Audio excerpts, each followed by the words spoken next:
Thursday, June 11th meeting of the Capitola City Council. Roll call, please. Councilmember Harlan. Here. Councilmember Bottorff. Here. Councilmember Bertrand. Here. Councilmember Termini. Here. Mayor Norton. Here. Stand for a pledge of allegiance, please. Pledge allegiance to the flag of the United States of America and to the republic for which it stands, one nation, under God, indivisible, with liberty and justice for all.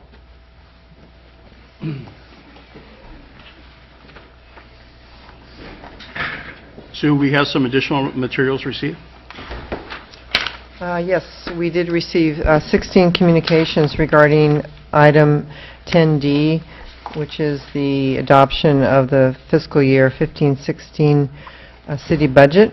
And all those communications were related to the 15-16 bicycle facilities projects.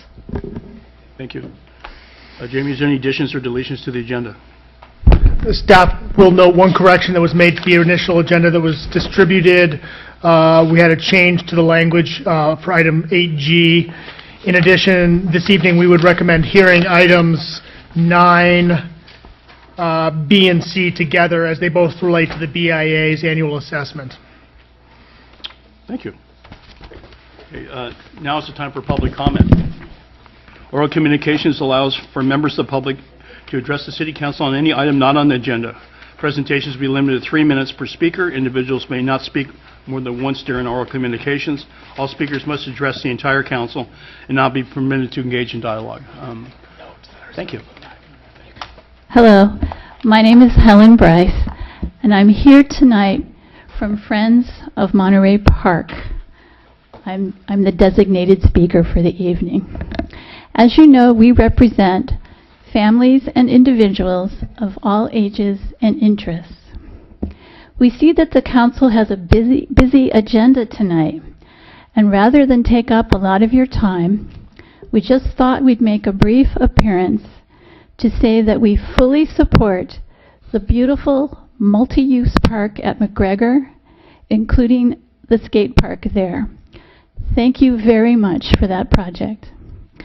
And we hope you'll agree with the position of many Capitola citizens that a 6,000 square foot multi-featured skate park at Monterey Park is an unnecessary and inappropriate use of that residential area, of that park in the residential area. Thank you very much. Thank you, Helen.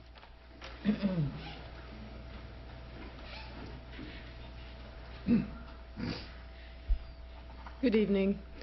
My name is Bonnie Johansson. I live here in Capitola at the Capitola Shores condominiums. And I've come to talk about what happened last month with the smart meters where I live. 100 of them exploded. Could have caused injury, fire, even death. I have a lot of concern about that. I know that you guys issued a moratorium on the smart meters, and then nothing ever happened with it. And now we're starting to have the problems that we had warned about way back then. We're really lucky that this time no one was injured and no one's house caught on fire. But these meters are a fire hazard as well as a health hazard. They've been recalled, thousands of them have been recalled in various cities around the country.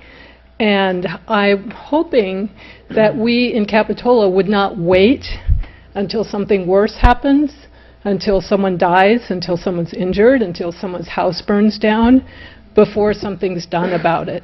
100 of them exploded. Not just 1 or 2. 1 or 2 would be bad enough. 100 exploded. Glass all over the place. People's appliances died. So this is a serious issue. This isn't something to push under the carpet. I would like you guys to take some kind of action with this and enforce that moratorium that you wrote a few years ago. It's been done in other cities, so if they can do it elsewhere, you guys can also do it. Or at least have an investigation into what happened. There's no protections in place to prevent this from happening again. None whatsoever. It was caused by a power surge. power surges can happen anytime. So these smart meters are another explosion waiting to happen. We don't know when it's going to happen again, but it will happen again, because power surges do happen. So wanted to let you know that as a resident of the complex where this happened, I'm concerned, and it's scary. I don't want to have to worry about this happening again. Thank you. Mary Jo, can I ask you a question? Has Yes. PG&E followed up with you and the other homeowners? PG&E does what they always do. They say not to worry, they say everything's fine, but it's not. They don't offer any assurances. They don't say, well, this is what we're going to do to prevent it from happening again. And then, of course, they go into their spiel about, well, you can opt out, but you can't, you know, when you've got, there's 5 meters on each building where I live. So some people might opt out and others don't, but the ones who don't opt out are putting their neighbors at risk. So the only real protection is to get rid of them and put the old meters back, because the people who do choose to have them are putting everybody at risk, which isn't fair. It'd be one thing if they were only putting themselves at risk, but that's not the case. They never were supposed to put that many per building in the first place. There was never supposed to be more than 1 per building. That was the FCC regulations. But they violated that, and you know, now there's bundles of them on these buildings. So if they all explode at once, boom, you know, that can be a fire. Plus they're a health issue. Not everyone believes that, but they are. Was it only smart meters that blew up? Or It was only smart meters. Only smart. The Yeah, other the ones did old not. kind never blew up. I spoke with one of the residents who it happened to his house, and he was there when the PG&E trucks came, and there was one worker who had worked for PG&E for over 30 years, and he point blank, he said, we never had this problem with old meter. We never had this problem until the smart meters came, with them exploding like that. Thank you. Yeah, thanks. Jamie, can we ask that you follow up on this and have PG&E representative come to us and explain to us what this issue is? Sure. Thank you.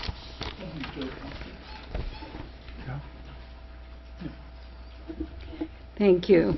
Marilyn Garrett. As we came tonight and used the PayPal system in the parking lot, I was thinking how much simpler it was just to put the quarters in those meters, and how long it took to figure out, et cetera.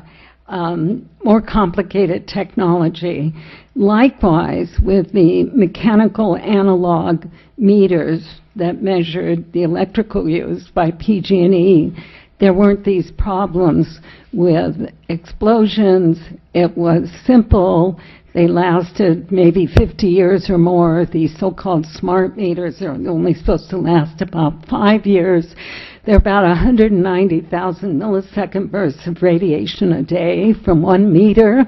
And in Sebastopol, they did a mathematical calculation when these were installed up there, and calculated there were about 6 million more frequencies of microwaves a day just from the meters on the houses, not counting the data collecting units that are on the poles. These are surveillance meters as well.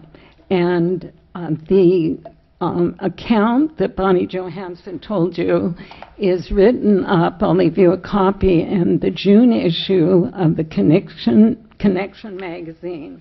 It's on page 32, about 100 of these meters exploding. And they did recall the meters in Saskatchewan, Portland, I think parts of Florida, and Pennsylvania due to fire hazard. And I think it is appropriate and necessary for the Capitola City Council members to contact those areas to see what they did to get these meters recalled. We do not want fires. We're always told to use fire prevention methods. A big fire prevention method here would to be replace these fire-prone meters with the mechanical analog meters that we used to have. One of the reasons I heard why these meters explode, and there are numerous problems, is they aren't compatible, the frequencies, with the 60 hertz frequencies in the home. Also, this type of radiation is labeled by the World Health Organization as a possible carcinogen. There are over 200 scientists who said it should be labeled as a carcinogen. So whether you have Wi-Fi, smart meters, iPhones, cell towers, microcells on utility poles, satellites, we are in a lot of trouble, and we look to you as representatives of the people to protect the public health and well-being. Please call for an independent investigation and replacement of these meters with a mechanical analog meter, and I will leave you these magazines. Thank you. Thank you, Marilyn. Is there anyone else in the public who'd like to address the council?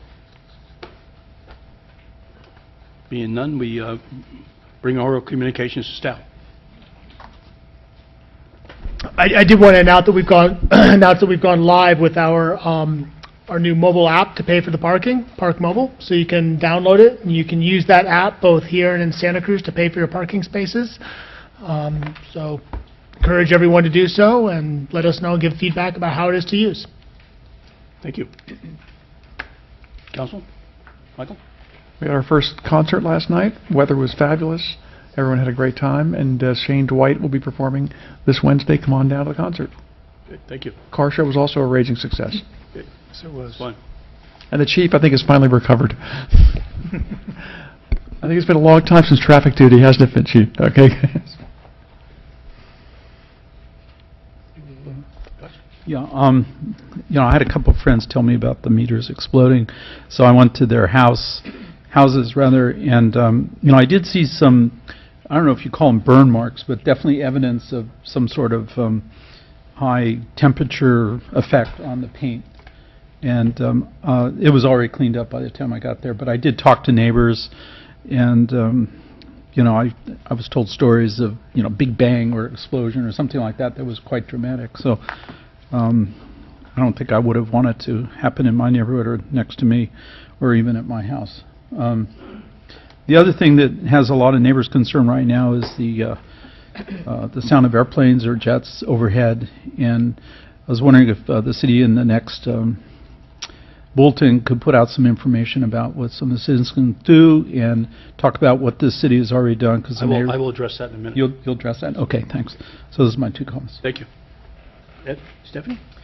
There was a malfunction today at the SoCal pump station at Nob Hill, and an exhaust fan broke, and so there was terrible odor problem there this morning.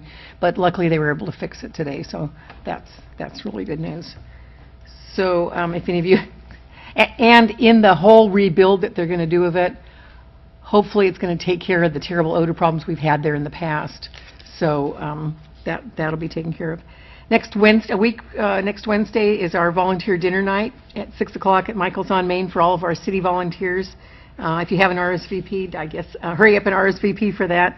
That's also the day of the torch run for the Special Olympics, and officers from various agencies will be running and carrying the Special Olympic torch and passing it on.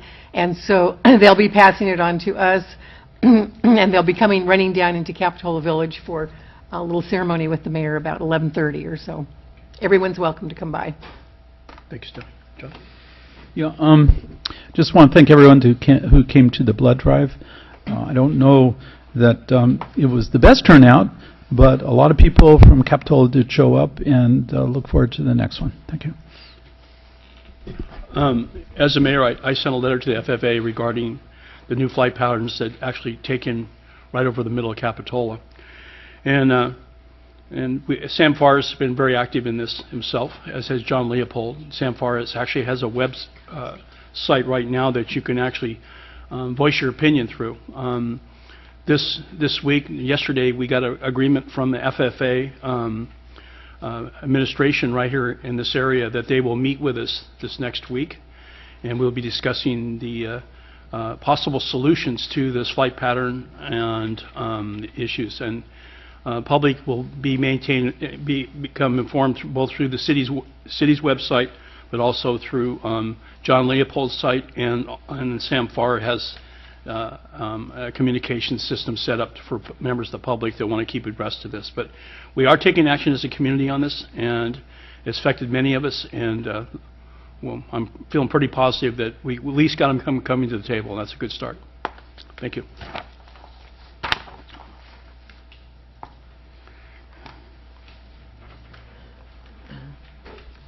We have an appointment for boards and commission, the reappointment of the Capitola Historic Museum Board. Okay, thank you, Mayor. I'll give a short staff report. Currently, we have 3 vacant seats on the Historical Museum Board with terms expiring, they just expired today. And the city received a request from current board member Stephanie Kirby to serve an additional 3-year term. And as far as the other 2 vacancies, the city has gone out for recruitment with extended till June 26th. So the board is recommending that board member Kirby be reappointed to the museum board. Thank you. Someone want to make a motion to that? Move staff recommendation for Stephanie Kirby. Second. Okay. All's in favor? Aye. Aye. Aye. So approved. So we have 2 more positions open, and how do you apply for those, Sue? You can there's a link on the city's website with the application and more information, or they can call City Hall. Okay. We move the consent agenda. Consent agenda is approved in one motion by the city council, but the public may pull any item that is on the consent agenda at their will. Is there any person who would like to pull an item that is on our consent agenda for this evening? If so, please step forward. Okay. Council, discussion. I note the police chief is here. I was just wondering if you could explain item F.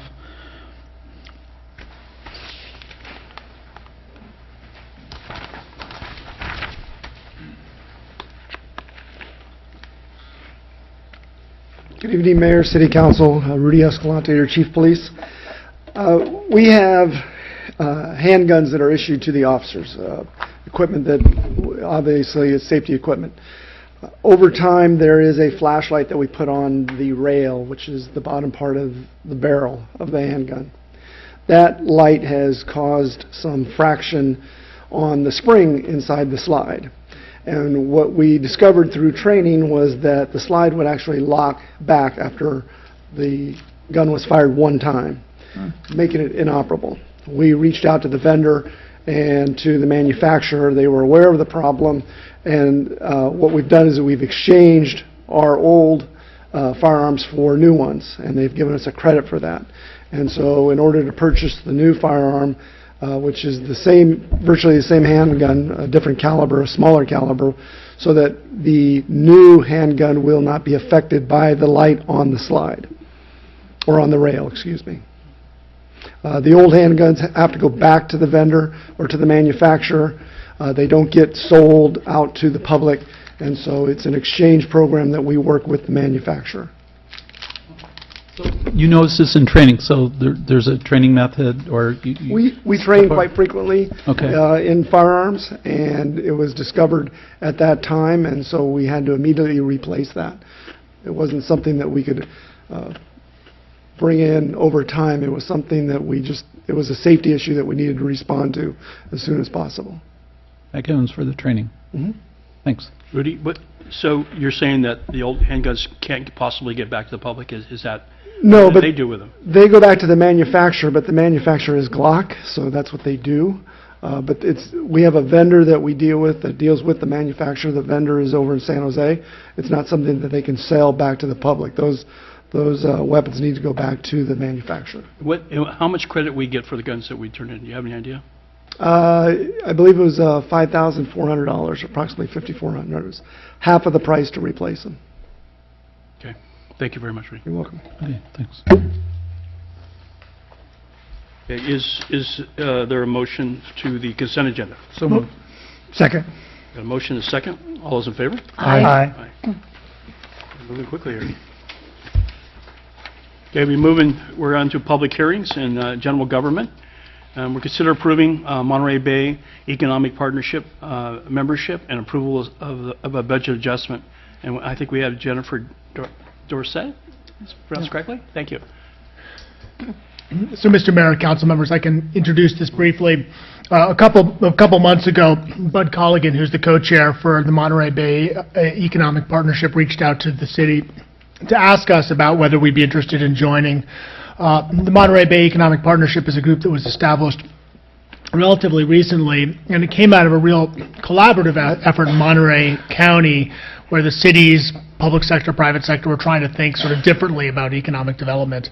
And the group has gained a lot of momentum here recently, and Jennifer here, who's their president, is prepared to present to you what membership would mean in the organization. So with that, I'll turn it over. Great. Thank you, Jamie. Thank you for having me this evening. It's my pleasure to introduce to you the Monterey Bay Economic Partnership and our activities. So we are a nonprofit 501c3 organization with a mission to create a thriving region with quality jobs, excellent education, and a high quality of life for all residents while preserving the natural beauty and healthy lifestyle we all share in the Tri-County region, Monterey, Santa Cruz, and San Benito. We have a very active board of directors. Several of them are from Santa Cruz County. These are some of our members. They're both from the public and the private sector. We aim to create value for all of our members. Some of the activities that we engage in are: 1, we advocate daily for job creation and expansion in the region, incorporating the needs of member cities like Capitola. We energize new initiatives that support jobs and economic vitality, such as Santa Cruz Works, Digital Nest, and Opportunity Fund. We also convene groups on zoning, ordinance, business development issues to get to yes. We connect members to useful data sources and regional leaders who can help provide insight to challenges facing member organizations and businesses. We also incorporate member input into our regional work plans. This year, our board decided that we should focus on building tech ecosystems and workforce development. We are currently in the process of creating work plans with tangible results for these issues. Also, of course, you'll have our logo on our website, but the most important thing is that we will be able to collaborate on what is most important to Capitola. We also are really happy to bring people together in this region. We host 2 annual conferences. The first is a Regional Economic Summit. Our first one took place this previous January. And this fall, we will host the State of the Region Conference, where we will focus on community health indicators. With that, I do hope that you will consider joining our organization. It's the only way that we can really accomplish meaningful economic development in our region. I would love to take some questions that you have at this point. Thank you, Jennifer. Anyone have questions, sir? Josh, please. Yeah. Hi, Jennifer. I did go to that conference in January. Great. I'm very interested in the potential that this organization offers. My question to you is, how do you intend to engage Capitola, for instance, in furthering the aims of this organization? Great question. Well, really the first step is to have that conversation to figure out what is most important to you. I had the pleasure of reading the Santa Cruz County SEDS report, which included the city of Capitola, and there were 3 goals that Capitola has signed on to as part of that county plan that really align with our mission and vision. They were Goal 1, workforce development, which you saw is something we'll be focusing on this year. Goal number 6 was increasing the business environment, focusing on expansion and retention. And then Goal 7 was to build collaboration, including among education institutions. And as you saw on our board, we have several education institutions, including the Chancellor of UC Santa Cruz on our board. So really, joining our organization allows us to have that conversation, figure out what's most important to you and what we can do in our work plans to make something happen. Okay. Thank you, Jennifer. Is there any other members of the public who would like to address this issue? Please step forward. Thank you for your time. Thank you. Okay, we bring it back to council for a decision to join the Monterey Bay Economic Partnership. Is there a motion? I would like to so move that we join this partnership. Second. Got a motion and a second. All those in favor? Aye. Aye. So be it. Thank you. Thank you, Jennifer.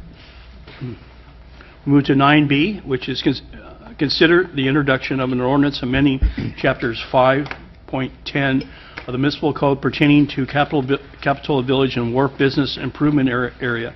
And I think we were going to address this and C at the same time, Jamie, is that correct? That is correct. Okay, and C is consider adoption of a resolution of intent to levy business improvement assessments for the fiscal year 15 and 16, which receives the annual Capitola Village and Wharf Business Improvement Area annual report in the proposed fiscal year 2015 to 2016. And I think what we're doing with that is we're just setting that for hearing. Is that correct? Yes, that's So correct. how do we address them together? Is we going to address both of them at the hearing, or do we need to make a decision on? Let's see if I can guide you through it here. Okay, thank you. So the mayor is absolutely correct. We have two items on the agenda here, and we're going to combine them into one hearing at this point.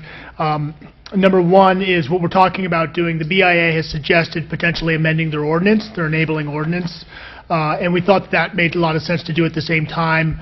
In addition, we also need to set the hearing for the annual intent to levy the BIA fee. Normally, that frankly would go on consent, but we thought just in terms of the sequencing, pulling them both together and doing them at one time on the agenda made the most sense. So a little bit of background about the ordinance itself. It was originally adopted in 2005, and this is the first cleanup. What we're proposing to do is remove some outdated information, references to the original enabling resolution, which frankly isn't important, adding some new information about how the resolution of intent is actually adopted every year. In addition, the BIA has proposed a minor change to the BIA map to take out some of the kind of Upper Capitola, right across the street here, Avenue folks, and I'll show you a graphic of that. In addition, there's currently a list of all the addresses that pay into the BIA, which frankly I think is, and also the category that they happen to be in 2005, which can change over time. It's probably not necessary for that 7-page list to sit in our code, so we're recommending taking that out and just having the map included. And lastly, we're also taking out, there's some specific categories that were identified in the ordinance. We're suggesting that we would just adopt those categories each year when we adopt the actual rates itself. This is the area that the BIA is proposing to remove from the assessment district. So by way of reference, this is where we're sitting right now. This is Capitola Avenue. The only property above, is it Blue Gum or Riverview right here? I always get confused. Above Blue Gum or Riverview would be the new restaurant that used to be the Taqueria. Most of these properties are residential, frankly. In addition, I think the BIA has historically had a real tough time collecting from a couple of these properties, and it's just been, frankly, a money loser all the way around. So they're recommending taking them out, and that's what this proposed ordinance would do. That zooms in on it a little bit closely. Again, the restaurant right here, the Sullivan's house, and then everything. The restaurant's in. The restaurant remains in, and then everything above it is coming out, basically. And to go into a little bit more detail, currently the ordinance has language in it that talks about the different assessment categories, and we're proposing to take that out because based on some of the direction the council's given, you've talked about potentially in the future considering maybe a new category for takeout restaurant if we were going to assess a different fee to help fund the enhanced sidewalk cleaning, and this would give us that flexibility within the resolution each year. So that's my presentation. So the recommendation this evening here is to introduce the ordinance for first reading, and then in addition, this is the receiving the annual report, and then setting the public hearing for 2 weeks to adopt the annual resolution of intent to levy the assessment. I'm available for questions. Mayor? Thank you. Questions of Jamie? Yes, Jamie, would you go back to the map? Yes. The other properties there, am I to assume that this is within the transient rental district? Or it is not? Transient rental zone. I believe it doesn't come up this far. Then Only goes to trust. then we're saying, I'm just trying to figure out why in the world we would have things like 506, 507, and 502 in the BIA. What are they? Are those Those are single-family homes. single-family homes? Yeah. Well, unless they're in the transient rental zone, they don't qualify to be in the BIA. Right. I think that's why this is sort of frankly, cleaning it up. a cleanup. It just didn't make much sense. It has to be a transient rental, a short-term rental, to be a vacation rental? Oh, I don't think it's vacation rental, because I knocked on those doors, those Right. people were living there. Correct. And vacation rentals are the only things the BIA really assess, so they shouldn't even be there anyway. Right. Okay, I wanted to make sure my head was in the right place. Good, thank you. Is there any members of the public who would like to address it? Is there a representative from the BIA here, please? Don't see one. There's not anybody here. The BIA indicated that Gary was out of town, Carmen was going to be out of town. They're going to get somebody here for our next meeting. They've reviewed the ordinance, they've reviewed this, and we've gotten feedback from them, and they're on board. Okay. Question. This will come back to us on the consent agenda? So the ordinance will come back on consent for a second reading, and then the adoption of the resolution of the intent to levy will be on as a hearing, has to be a hearing. Okay, great.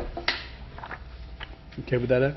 I know we want to have discussion. We want to have discussion, and since there's nobody here, we'll save that. I would say if it was on the consent, we could pull it when it comes back, but we will have a general hearing on that. I'm a little surprised that there's no member of the BIA is present when an issue like this.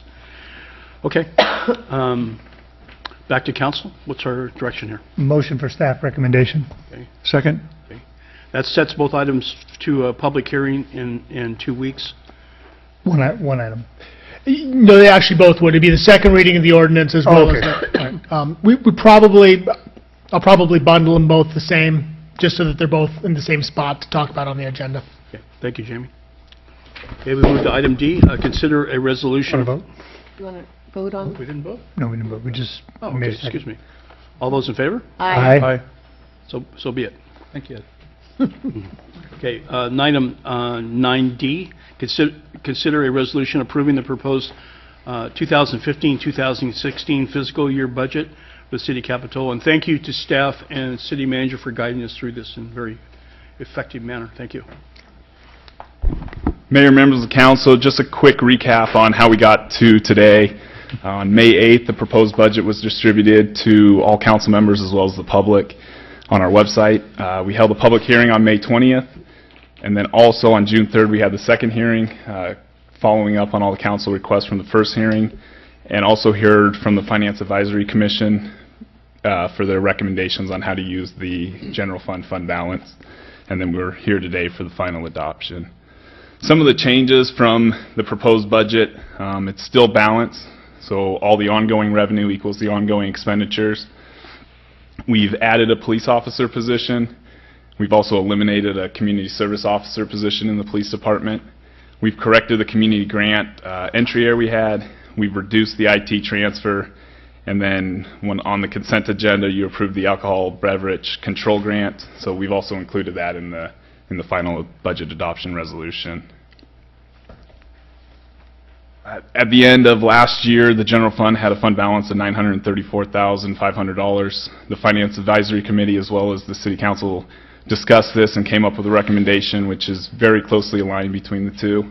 The recommendation was to use $300,000 to establish a PERS contingency reserve, to increase the capital project transfer by $300,000 for Rispin, tennis court reconstruction, the village sidewalk replacement program, the bike facilities green painting project, the pump house area pathway design, the one side of the village drainage study, and the sanctuary trail markers.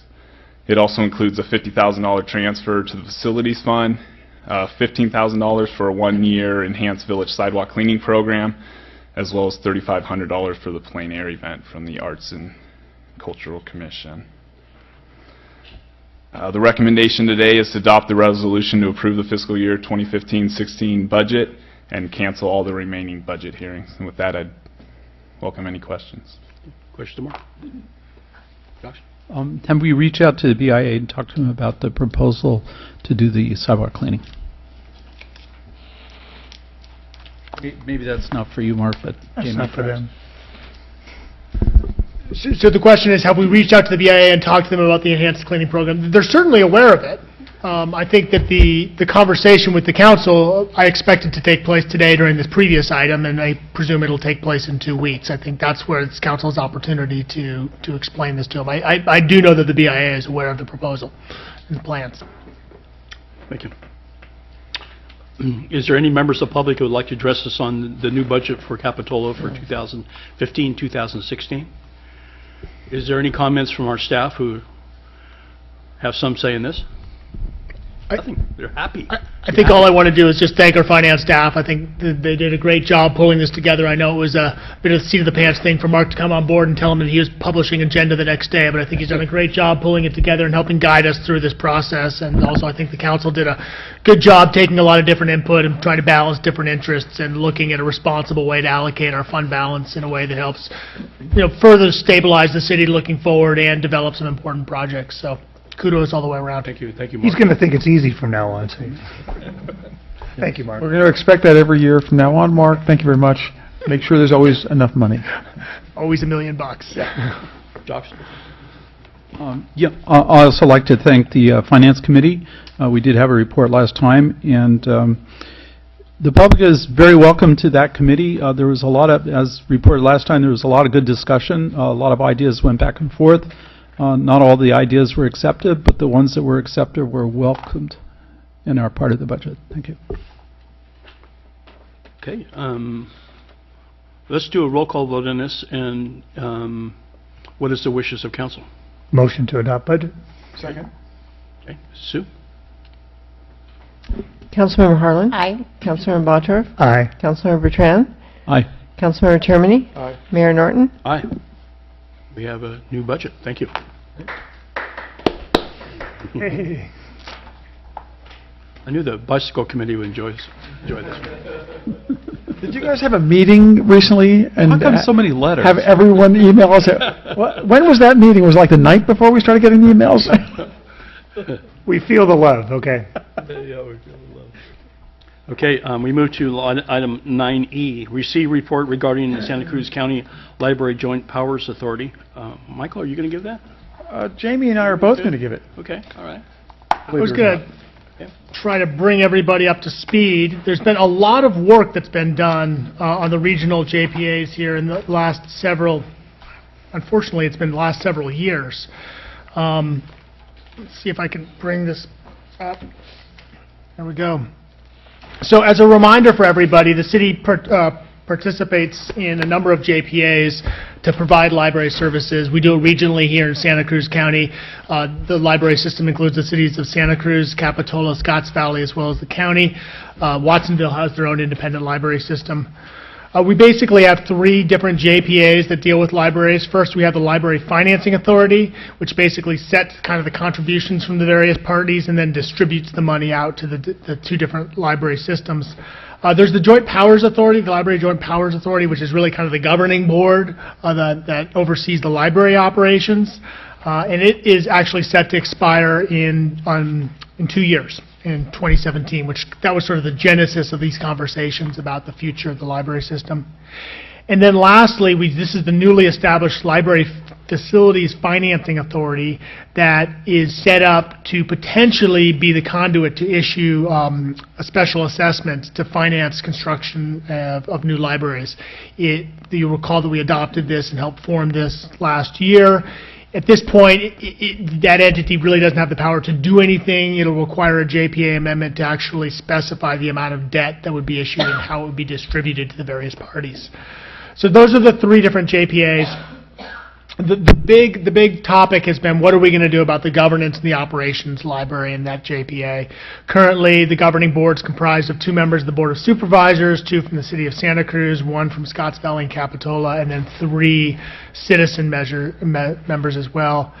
The library director is a City of Santa Cruz employee, a department head at the City of Santa Cruz. She reports to it's a vacant position. In the past, it's been a she, but he or she reports to the city manager at the City of Santa Cruz and also reports and works for the library board.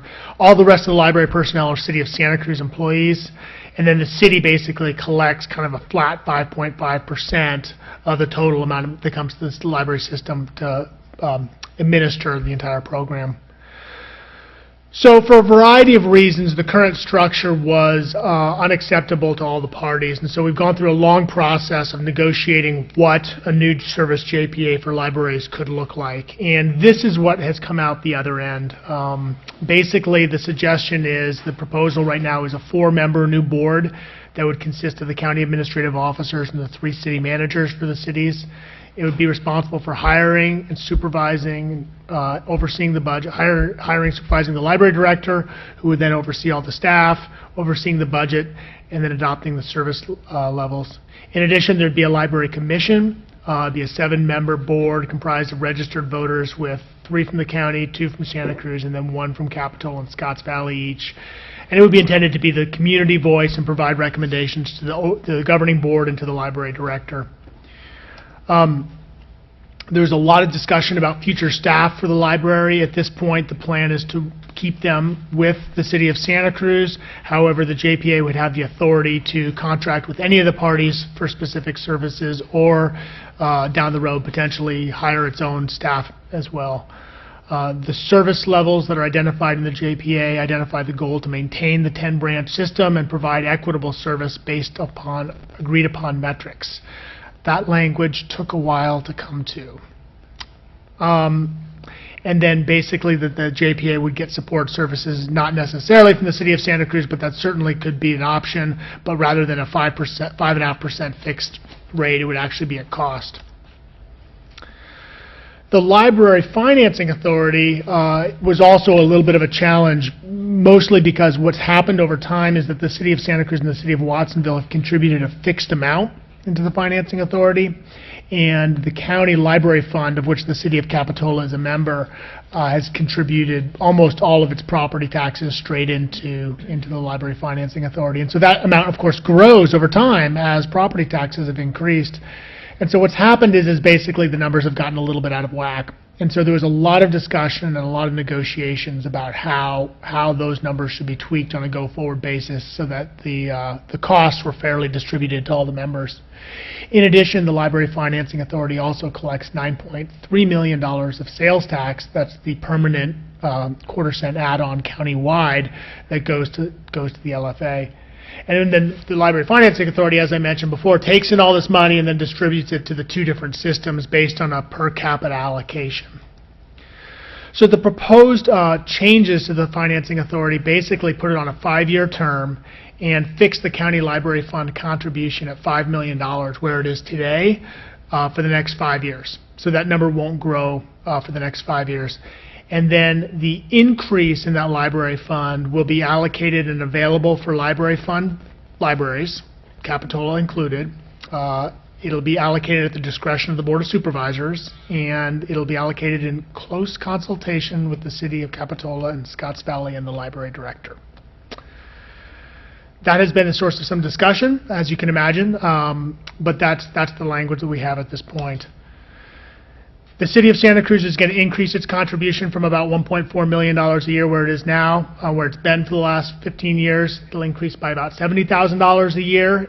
And then in addition, they've agreed to allocate an additional $30,000 a year that'll be available for their libraries to be used and allocated in consultation with the library director. And then the contribution from Watsonville is going to be basically phased down so that we get to the right number on a per capita basis for Watsonville over the next 15 years. 20 years. That's right, 20 years. Again, the library systems will continue to receive their per capita share of the sales tax, and there's language in the LFA, the proposed LFA amendment, that would include sort of a trigger, if you will, that in a declining tax environment where budget crisis was looming, that would basically be a reopener to negotiate the different contributions. So then the facilities financing agreement, as I touched on at the beginning, there's no changes proposed to it at this time. We all need to really refocus on a potential regional bond issue at this point, and if we're able to come to agreement about the amount and the distribution, you would see a kind of follow-up Facilities Financing Authority amendment to identify those things. So at this time, there's no proposed action. I just wanted to brief you on the draft language that has gone to the JPA board, the City of Santa Cruz, and the county at this point. There isn't a final MOU to consider, but obviously I think you guys have enough experience with this. You know that by the time there is a draft final JPA agreement, it becomes very hard for the City of Capitola to change it when everybody's talking about adopting it. So I wanted to provide the update and get any feedback that the council has about these proposed changes. And with that, I'm available for questions. Oh, and I guess also Mike may have some updates because he was at the meeting on Monday night where they received the presentation and gave the library board input into it. I did chair that meeting. I was also on the subcommittee that helped form and draft the agreement.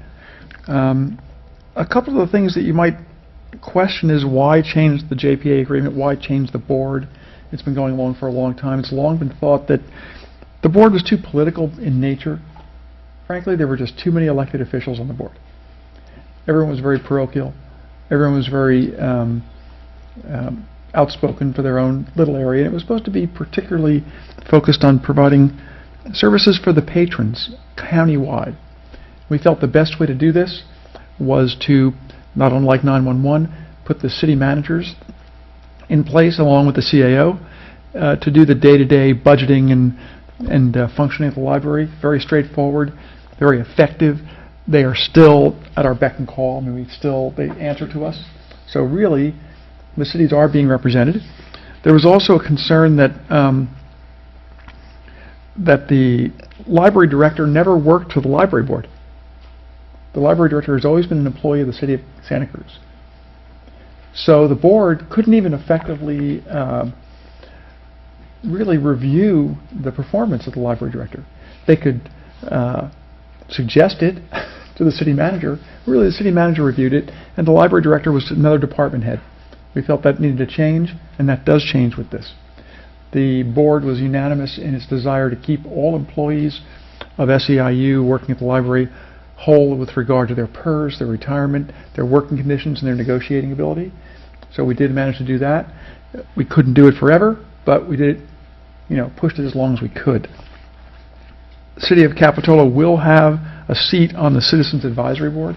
There will remain a Citizens Advisory Board. I believe it's 2 members from the county, 2 members from the City of Santa Cruz, 1 member from Scotts Valley, 1 member from Capitola on the Citizens Review Board. Did I do that correctly? It was just Three from the county. 3 from the county, 2 from the city, right? Okay, and then 1 more. I would also like to mention that our city manager was instrumental in keeping this alive. There were many, many moments over the last year when this could have blown up.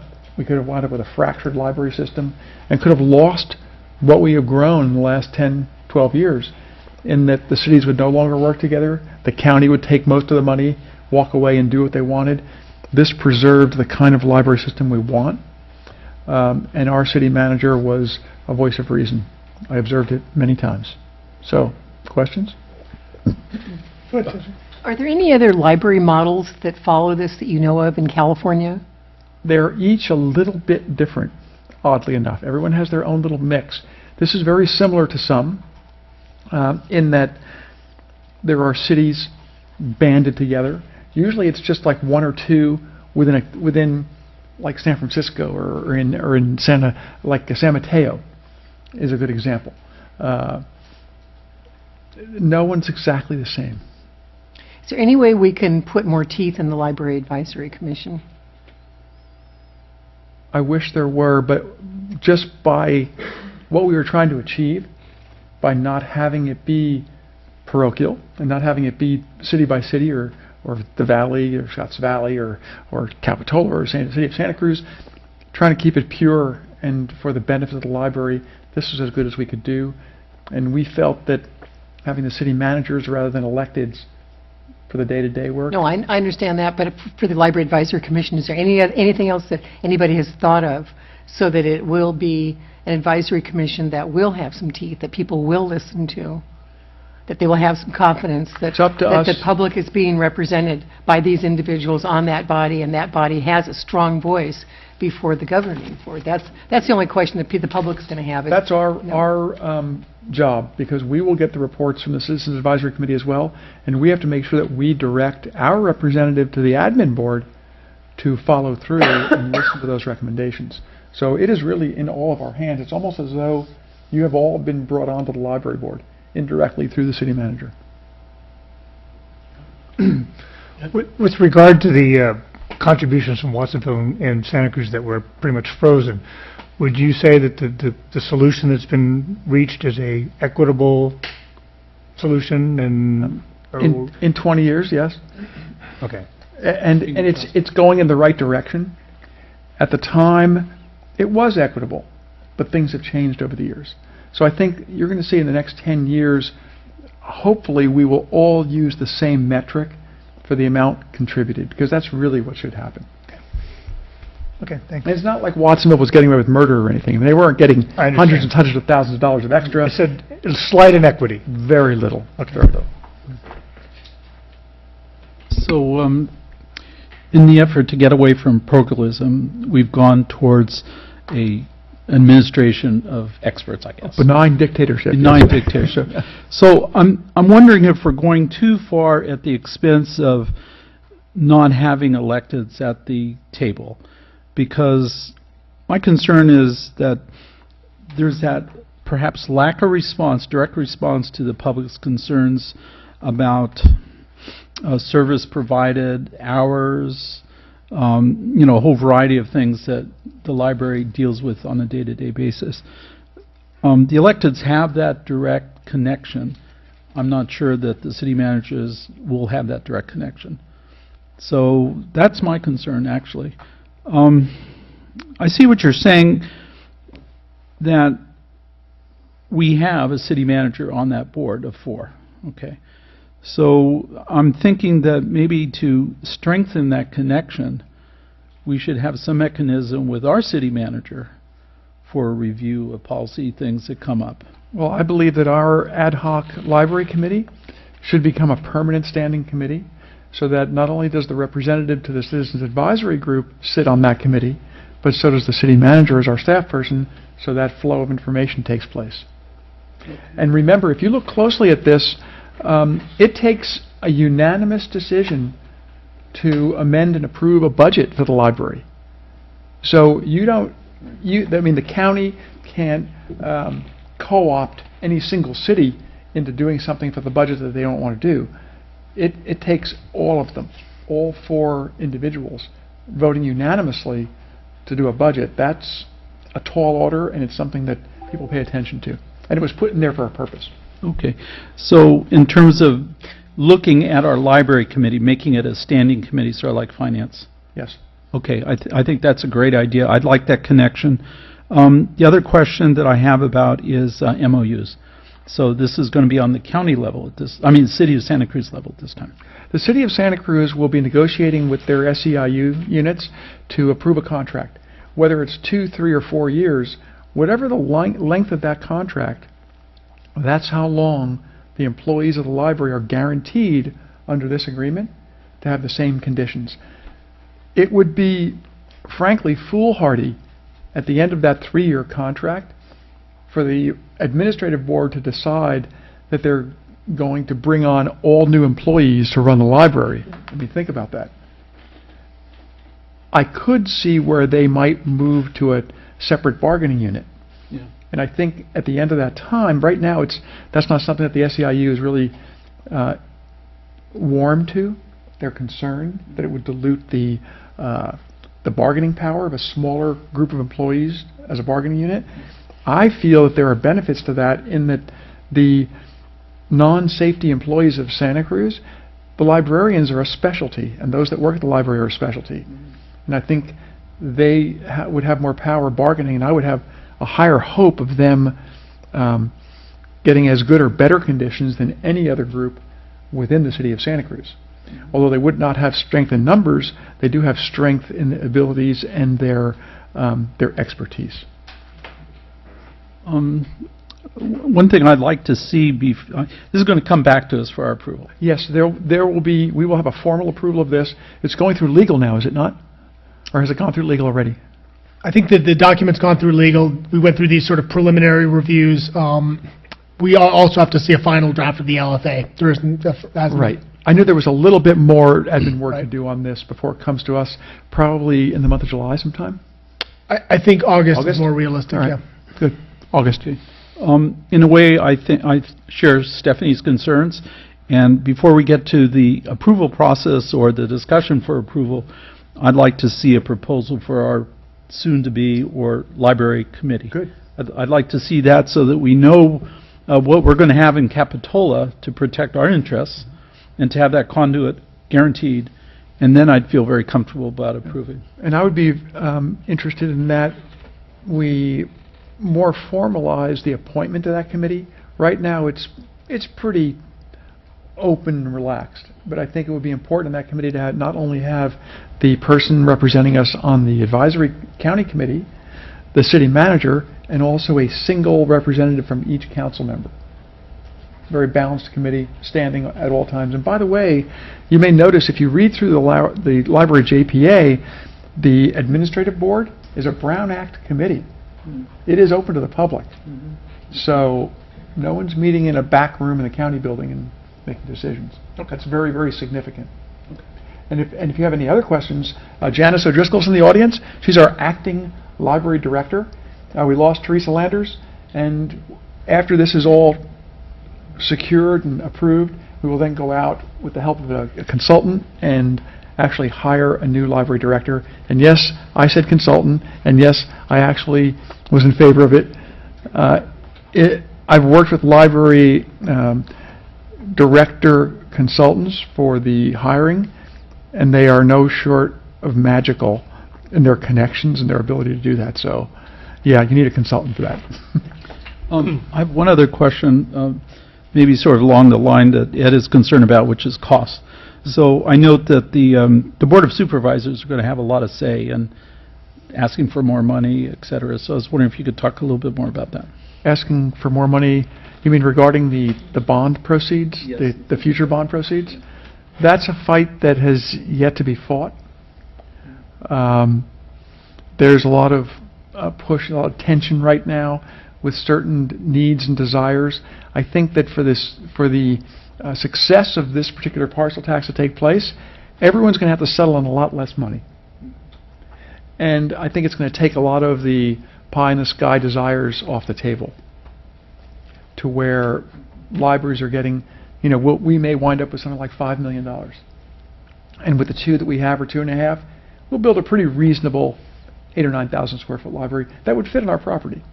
I see that's where we're headed. Perhaps designed with an eye to expand to adjacent property. Maybe not. But I think that's the only way this is really going to come through. I think a $35 a parcel amount, 35 to 45, is a winning number.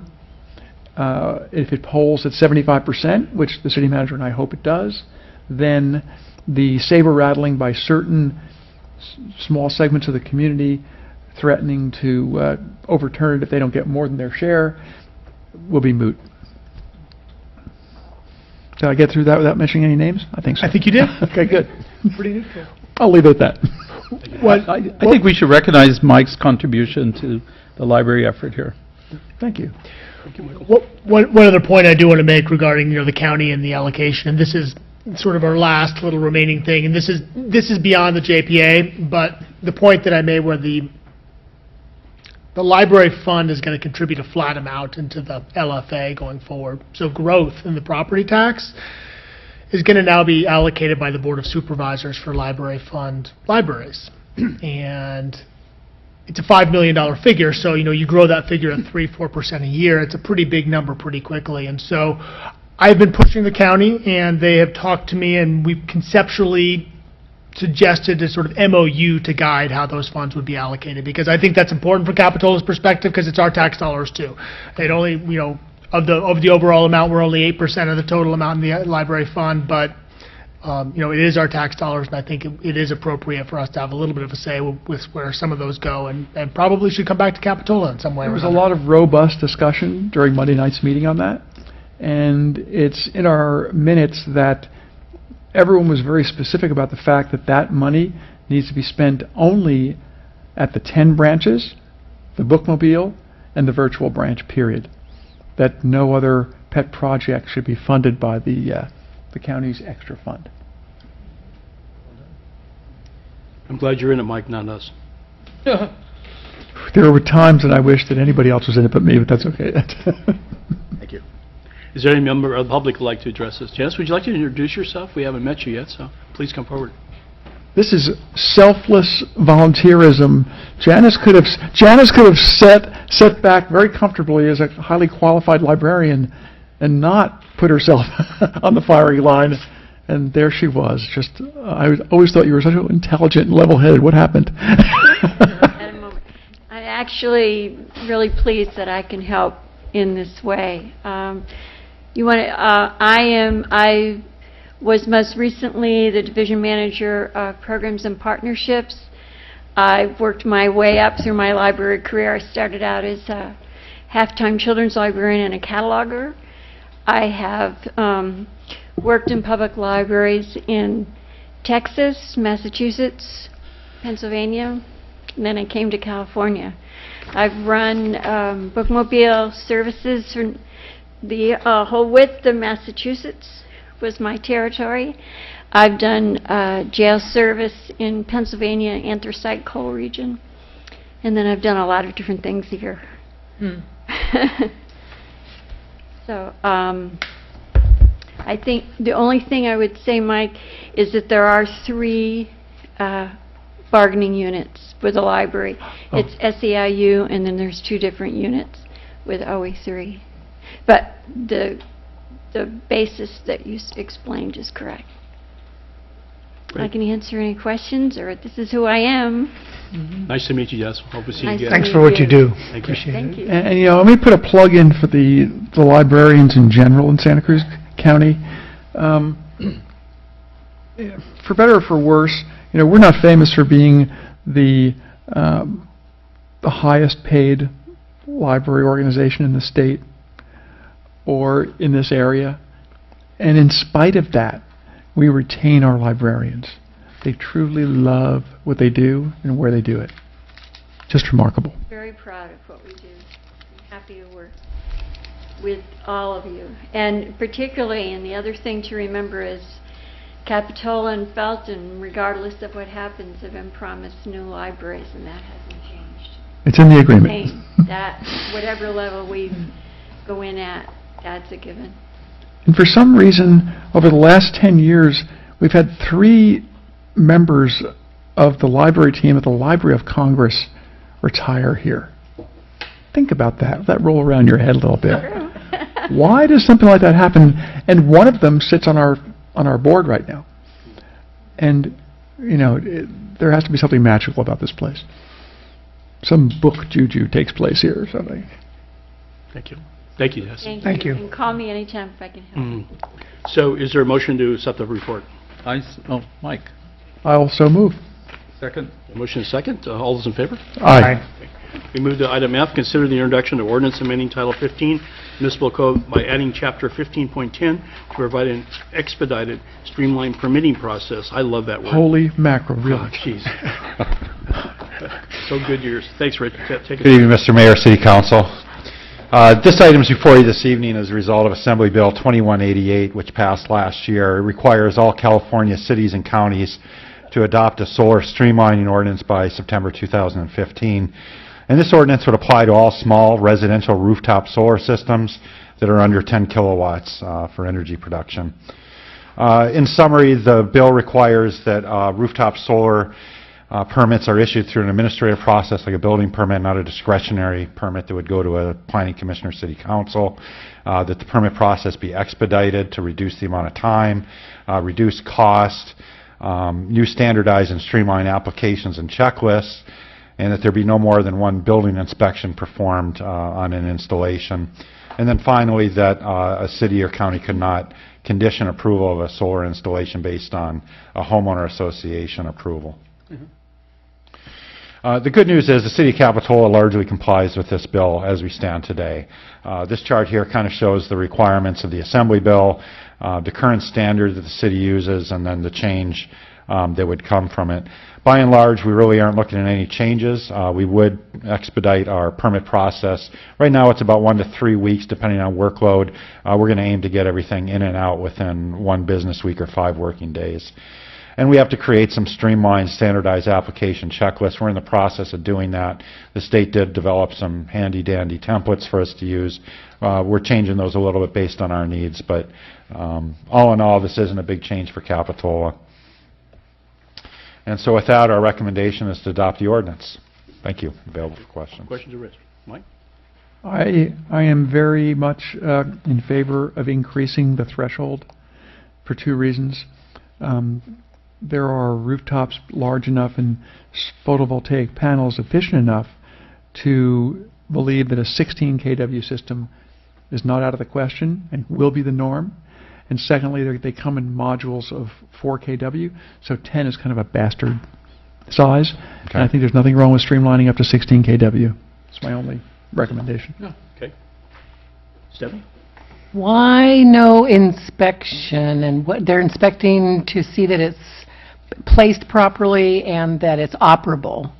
So if there's no inspection, I can see how that happened, probably because they just wanted to make it quick and easy. But is it a safety hazard issue for the homeowner, or are they going to be missing anything because they don't have an inspection? So it's standard to do an inspection on these types of systems. There's a lot of electricity that goes through, and you want to make sure that it's safe for the inhabitants of the structure. Some agencies would have several inspections. They might go out and check when you wire, and then when you mount it on the roof, and then a final. Our practice has been to do one unless you fail. If you do something correctly, that would trigger a need to do another inspection. But that says... One inspection. Oh, that says one inspection. Yeah. Okay, Just so a no... final. Just a final. Great, so just a final. Right. Great. As long as everything's done correctly and Great. it's built safely. Ed?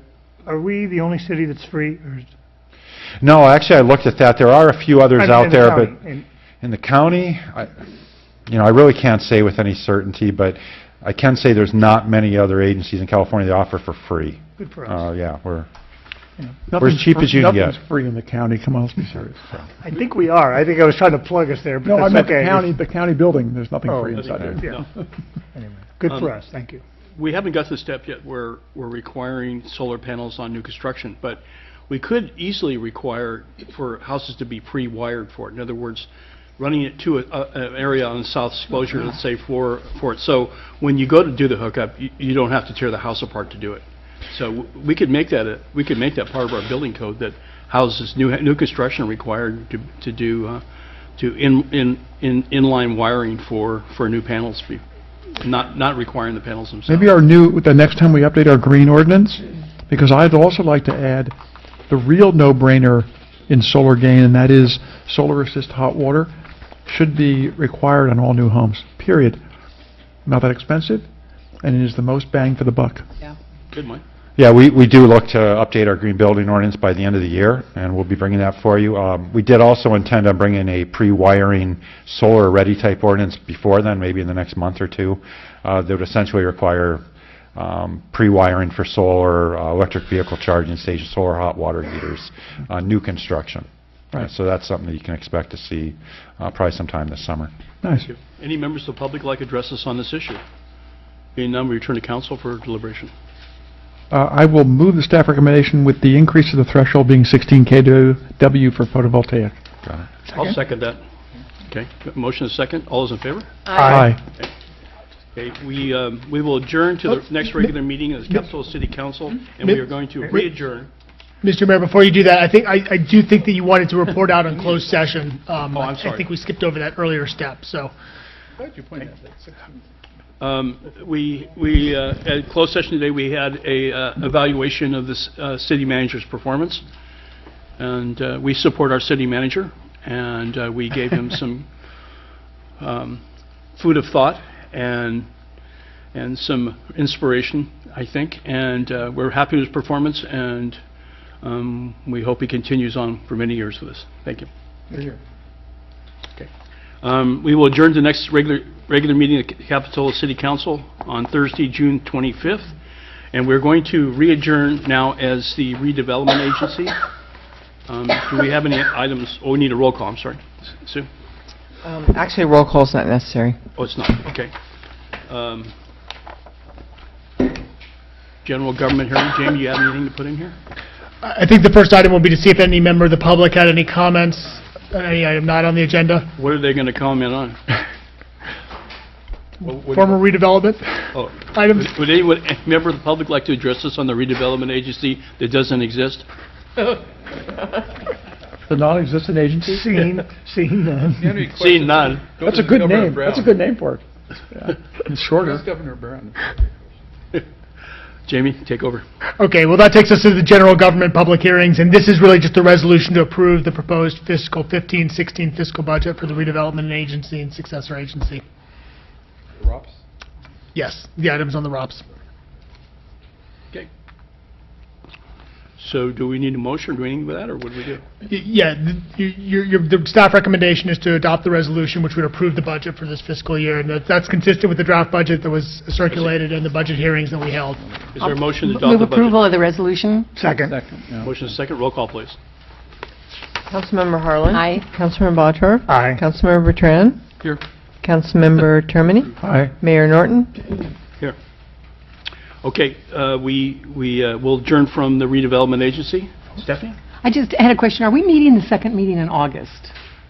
I thought we're usually dark, aren't we? We usually are, and I can't remember what we decided. Did we decide something this year? I don't think there is one. So the adopted schedule, it does have us dark in the second weekend of August. We talked about during the workshop potentially looking at a future date next year. I think staff may be suggesting moving that date up a little bit to go dark maybe in late July next year. But Okay. this year, No meeting. no Okay. meeting second Thank week in you. August. Thank you. Yep. Okay. Okay, we'll adjourn of the redevelopment agency, and the Warriors are up by 8 going into the fourth quarter. Yay! We bank it.